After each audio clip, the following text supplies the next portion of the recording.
Welcome to Uriah Heep, the Magician's Podcast. I'll be covering every studio song the band has recorded and every bonus track that I can find. Each week we'll go over a new song from the beginning to where they are currently, and as they keep adding albums, I'll keep adding shows.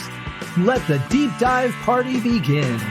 In the magic garden, some were singing, some were dancing.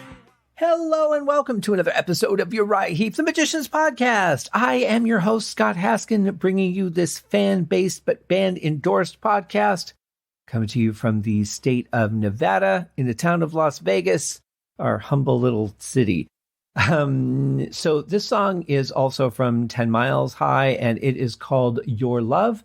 As far as I know, this was released on the Time of Revelation in 1998, although I cannot confirm that. I don't think I mentioned on our last episode, though, for Let It Ride, that does not have any release that I could find at all. So that was, intended for the 10 Miles High, whatever that album would have been, and has not appeared anywhere else that I was able to locate. But this one was, and maybe you've heard it. Maybe you haven't. I don't know. I hadn't heard it prior to this. And to remind everybody where we're at in the history of the band, we're talking about around the Firefly era with John Lawton on vocals, Mick Box on guitar, Trevor Boulder on bass, Lee Kerslake on drums, and Ken Hensley on keyboards.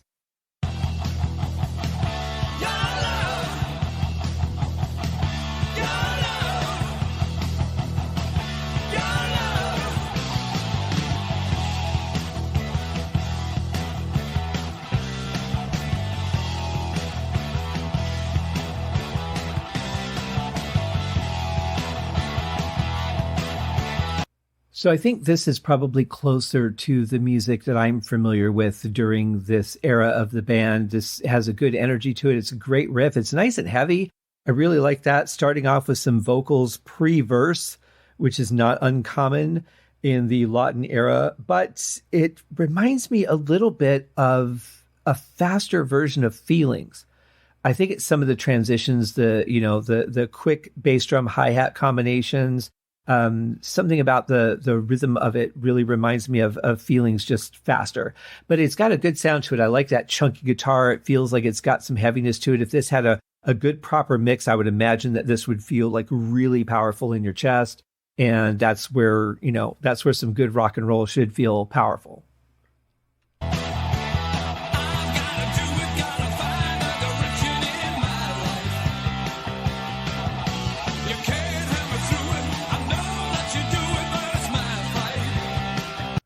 There's something different about the sound of the vocals here. I can't put my finger on exactly what it is, but it sounds either like there's an effect on there. It's almost like the EQ change of what a flange would give a voice, but I don't feel like there's a flange here. I just feel like we're getting the EQ change. So it might just be an EQ.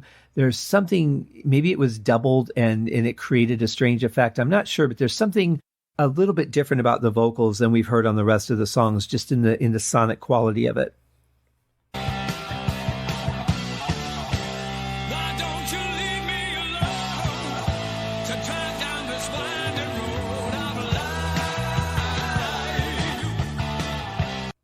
Yeah, definitely not the greatest mix here. Would have loved to have heard really clearly what Lee was doing on the toms there. But the song is good. It's got good movement to it. Very classic of this era for sure. But I like the changes. There's like a lot going on in this song, little bursts of different things. And that's cool. It really keeps it interesting and makes me wonder, well, what are they going to do on the next pass?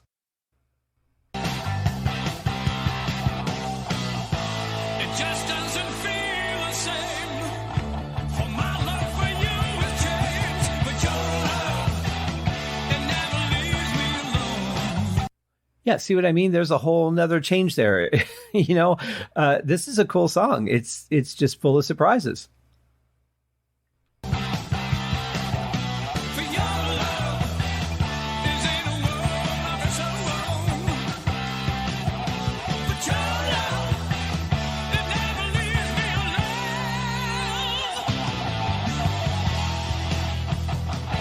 I think I heard just a little touch of synthesizer in there on that last transition. But I love the guitar sound on this song. It really sounds good and heavy and chunky. The vocals sound really good too. Just a sad mix for the drums and the bass on this one, I'm afraid. Can't really tell what Ken's doing other than that one synth, unless he's playing another guitar track. But overall, it's a fun song. There's a lot going on here, a lot of unexpected changes. It's really exciting.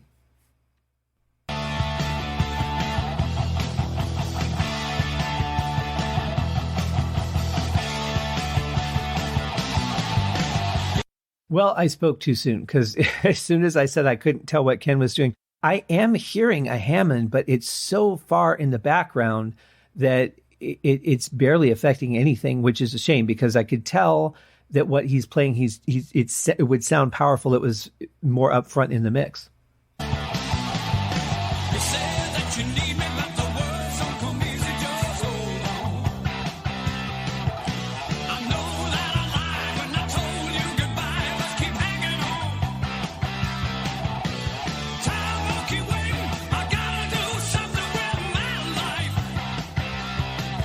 In the first half of that last line, I thought I heard another voice underneath of John's. Couldn't tell you exactly what it was, but it sounded like there was another voice in there.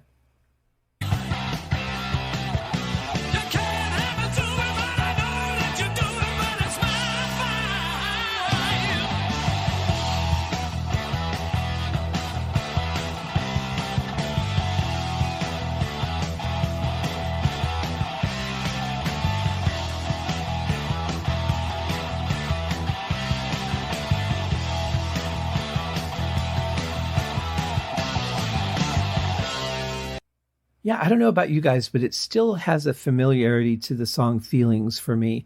Like I said, it's not exactly the same by any means, and it might just be that, snare and then the three cymbals. That's because that was the same thing that Lee was playing in Feelings. But yeah, it definitely has a similar structure to it as well.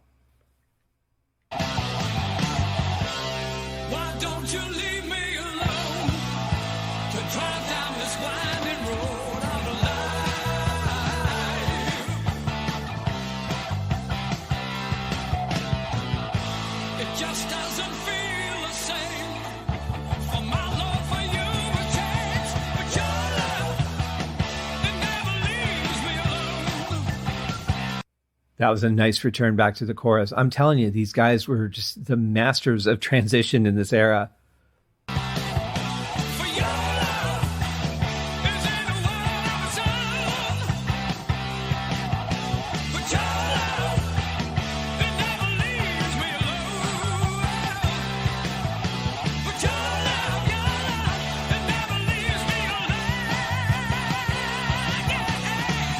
How can you not just love that voice? I mean, so powerful, so much emotion in it.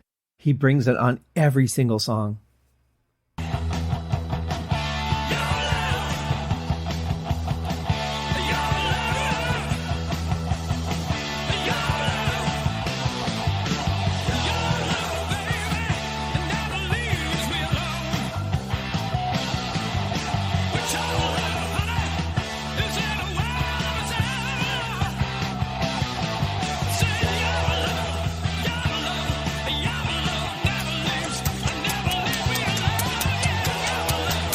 Oh, good. The tape sound is back. Yay.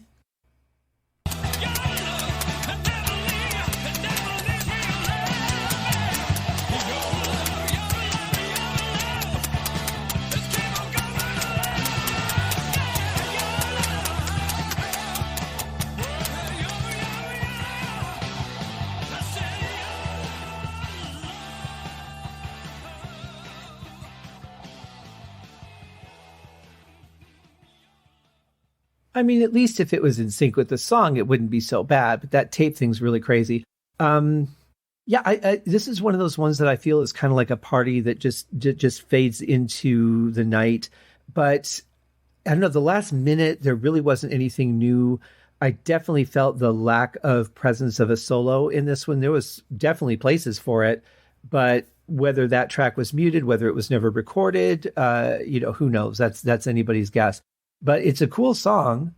I feel like it was really close to being done, but just not quite there. And then the mix, of course, without being able to hear the keyboards, without the bass really cutting through, with the drums being somewhat muffled, the mix just wasn't there. I do like that change in the EQ on John's voice, but it's weird just having it on this one song so far after we've gone through all these other ones.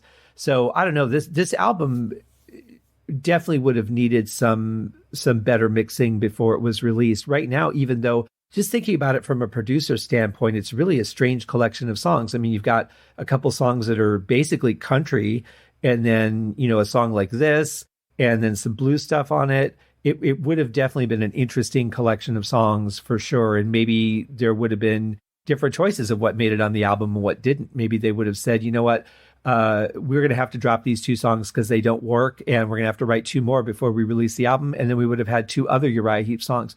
Who knows? Because it was never released.